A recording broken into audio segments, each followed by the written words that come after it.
ଚାଲିଲୁ ବର୍ତ୍ତମାନ ଆମ ଗାଁକୁ। ଗାଁରେ ମୋ ବାପା ଗାଧଉଛନ୍ତି, ତା ଝିଅମାନେ ଗାଧୋଇ ଦେଉଛନ୍ତି। କେମିତି ଗାଧଉଛନ୍ତି ମୋ ବାପା ଦେଖନ୍ତୁ।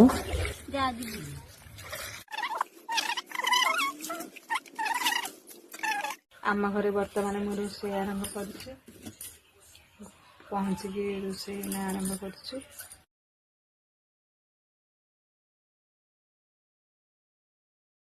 ଆମ ସୁମିର ମାଳା ଥିଲା, ତାର ମାଳା ହେଉଛି, ପୂଜା ହେଉଛି। ଦେଖନ୍ତୁ ଏପଟ ରୋଷେଇ କାମ ଆରମ୍ଭ ହୋଇଯାଉଛି, ରୋଷେଇ କରାଯାଉଛି।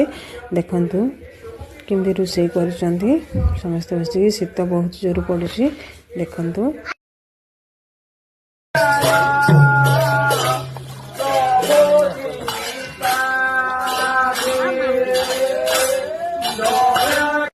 ସକାଳର ଦୃଶ୍ୟ ଫଟୋ ଉଠେଇଦେଲୁ। ଫଟୋ ଉଠେଇଦେଲେ ଇଏ ସବୁ ଜିନିଷ ସବୁ ଏତିକି ଜିନିଷ ଧରିପାରିବି କି ନାହିଁ।